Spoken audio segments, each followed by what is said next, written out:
Hi ಗುರು, ಎಲ್ಲರಿಗೂ ನಮಸ್ಕಾರ. ಇವತ್ತು ಏನು ತೋರ್ಸಕ್ಕೆ ಬಂದಿದ್ದೀನಿ ಅಂದರೆ ರೆಡಿ ಕಾಂಕ್ರೀಟ್ ಗೊತ್ತಲ್ಲ, ಬಲ್ಕರ್ ಗಾಡಿ ಲೋಡ್ ಆಗ್ತದಲ್ಲ, ಅದು ಯಾವ ಥರ ರೆಡಿ ಆಗುತ್ತೆ ತೋರಿಸ್ತೀನಿ. ಪೂರ್ತಿ ವಿಡಿಯೋ ನೋಡಿ.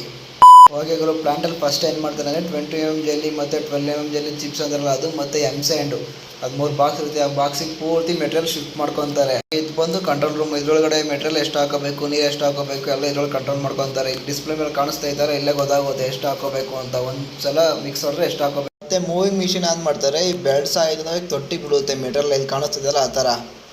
ಮತ್ತು ಬೆಲ್ಟಿಂದ ಬಂದು ಮೆಟೀರಿಯಲ್ ಎಲ್ಲ ಈ ಥರ ತೊಟ್ಟಿ ಬಿಡುತ್ತೆ, ಇಲ್ಲಿ ಕಾಣಿಸ್ತಿದೆಯಲ್ಲ ಆ ಥರ.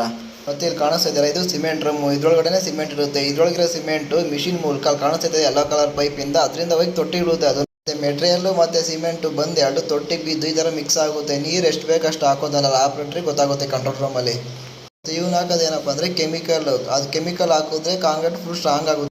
ತೊಟ್ಟಿ ಒಳಗಡೆ ಕಾಂಕ್ರೀಟ್ ಎಲ್ಲ ನೀಟಾಗಿ ಮಿಕ್ಸ್ ಆದಮೇಲೆ ಲಾರಿನ ಒಳಗಡೆಗೆ ಬಿಟ್ಕೊತಾರೆ. ರ್ಯಾಂಪಲ್ಲಿ ಲೋಡ್ ಮಾಡೋಕ್ಕೆ ಈ ಥರ ಬಿಟ್ಕೊತಾರೆ ಒಳಗಡೆಗೆ. ಮತ್ತು ಕಾಂಕ್ರೀಟ್ ನೀಟಾಗಿ ಮಿಕ್ಸ್ ಆದಮೇಲೆ ಕ್ಯಾಪ್ ಓಪನ್ ಮಾಡ್ತಾರೆ ತೊಟ್ಟಿದ್ದು. ಆಮೇಲೆ ಗಾಡಿಗೆ ಲೋಡ್ ಮಾಡೋಕ್ಕೆ ಸ್ಟಾರ್ಟ್ ಮಾಡ್ತಾರೆ. ಅದೇ ಬಲ್ಕರ್ ಡ್ರಮ್ ಐತಲ್ಲ, ಅದು ಲೆಫ್ಟಿಗೆ ತಿರುಗಿದ್ರೆ ಲೋಡ್ ಆಗುತ್ತೆ, ರೈಟಿಗೆ ತಿರುಗಿದ್ರೆ ಅನ್ಲೋಡ್ ಆಗುತ್ತೆ. ಗೈಸ್, ಗಾಡಿ ಎಲ್ಲ ಲೋಡ್ ಆದಮೇಲೆ ಗಾಡಿ ಅನ್ಲೋಡ್ ಪಾಯಿಂಟ್ ಕಡೆಗೆ ಹೋಗೋದು. ಇಷ್ಟೇ ಕಾಂಕ್ರೀಟ್ ರೆಡಿ ಆಗೋ ಪ್ರೊಸೀಜರು. ಇದ್ರ ಬಗ್ಗೆ ಹೇಳೋಕೆ ಇನ್ನೂ ತುಂಬ ಐತೆ. ಈ ವಿಡಿಯೋಗೆ ತುಂಬ ಚೆನ್ನಾಗಿ ರೆಸ್ಪಾನ್ಸ್ ಬಂದರೆ ಇನ್ನೂ ವಿಡಿಯೋ ಐತೆ ಮಾಡ್ತೀನಿ. Okay guys, thank you.